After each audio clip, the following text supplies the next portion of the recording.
Greetings, Kirk Matushik here from the Fallon in downtown Simpson. I started a series of webinars about media manipulation, and the impetus of this was that November last year I wanted to create some awareness on how the Affordable Care Act was damaging the middle class. And I chose as my audience Hillary voters, and much to my surprise I found the Hillary voters to be closed-minded, intolerant, and extremely prejudiced. And putting my common sense beanie on, and my background in mental health, and my interest as a student of communication, I've come to the awareness that these individuals were programmed into thinking and feeling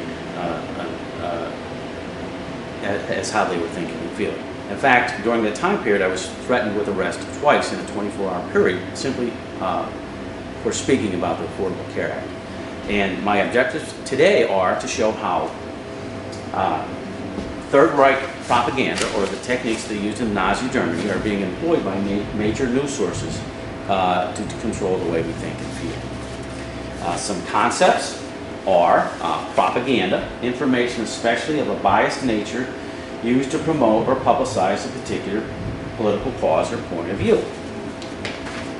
Joseph Goebbels was the Nazi minister of propaganda. He developed an extremely successful campaign using simple slogans and images repeated over and over to win public support for the party. And the key issue was simple phrases repeated over and over in images. And I'll be showing you today how these things are actually being done by our major news sources.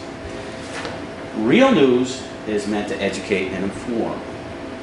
You learn more about a topic and increases your knowledge. Fake news is meant to make you think and feel a certain way. And this was, I came into this from a very astute communication person described this. And which means that fake news can actually have real information. The key part is that the person giving that information has an agenda, and they're trying to lead you into a certain way of thinking and feeling. Chyron, and this might be important for a trivia game or a game show, is an electronically generated caption superimposed on a TV or movie screen, and then I put my own definition in. Banner graphic that news media such as CNN used to transmit propaganda. And a chyron is that little box that you see on your TV screen that has words written in it. So today we'll be looking at actual chyrons that CNN used to transmit propaganda. And this is example number one, and it's actually a famous example. I noticed this in my kitchen. I had my computer on, and I saw these words jumping out at me. Alt-right founder questions if Jews are people. And it was just jumping right out at me, and it was associated with the Trump transition. I said, oh, I get it. You're tying this very negative into the Trump transition, and you're making a picture of it. And in fact, there's a psychological reason for that.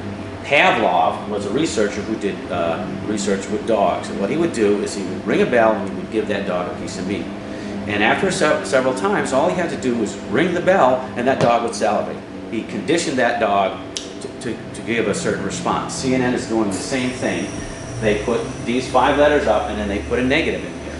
And it's actually kind of scary that they have somebody employed to write these or pick these little sayings and putting them in the box. It shows you the level of sophistication in their organization in order to transmit propaganda.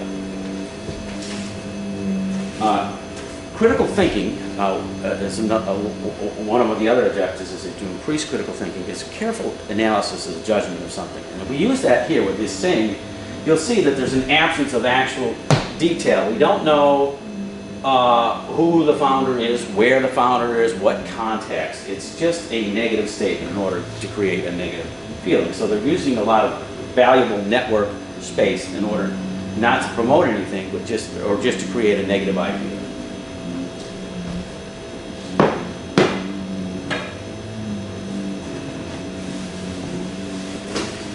Here's another actual mock-up of what you would have saw around November 22nd, 23rd. Same thing, Trump transition. Here's the chyron. Trump tries to distance himself from white supremacists And they use the word tries in order to create the subliminal that he actually can't do it, and they use this white supremacist, and through a technique called synchronized messaging, everybody at this time in the media and entertainment will be talking white supremacists. And using the critical thinking that has nothing to do with the transition. There should be cabinet names in there, meetings, briefings. Another actual example. What a coincidence. We see white supremacists again. The transition, here's your Chiron, your propaganda box, white supremacist laud Trump with Nazi salute. Again, through synchronized messaging, all the media, all the entertainment people will be talking about white supremacists and Nazis and associating the two together.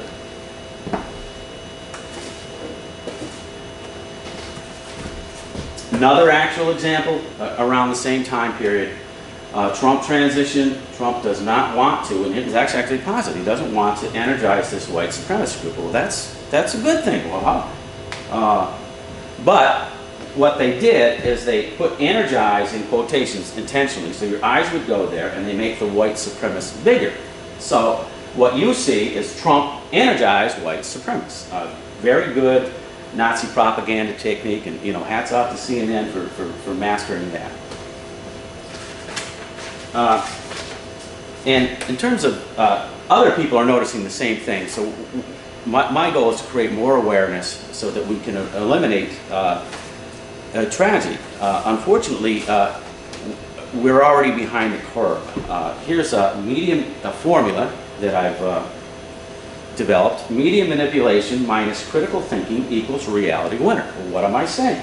Reality winner is a young woman, 25 years old, military veteran. She worked for a high-tech firm.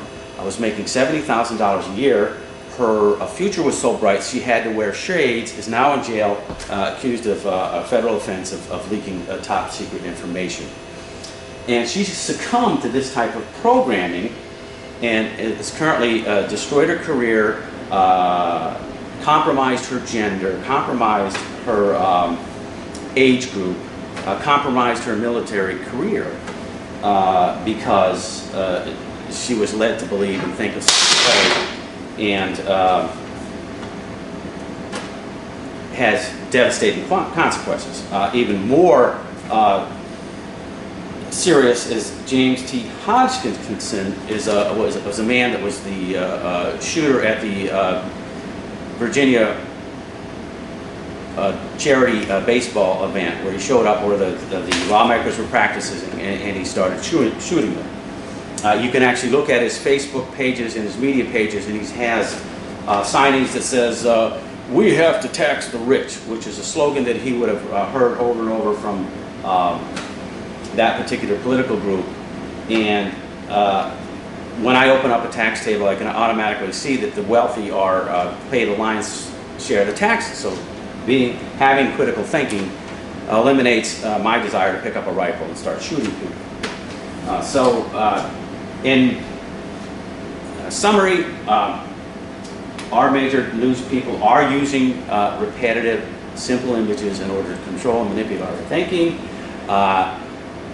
I want to increase critical thinking, so I invite everybody to come on down to the Fell End. We have these hats here, Common Sense beanies, American flag, Simpson PA, God Bless America. They're made in America, $30 a piece, an excellent value when you stack it up against throwing away a 70-grand career and thousands in legal fees or getting yourself killed. So God bless you, and come on down to the Fell End.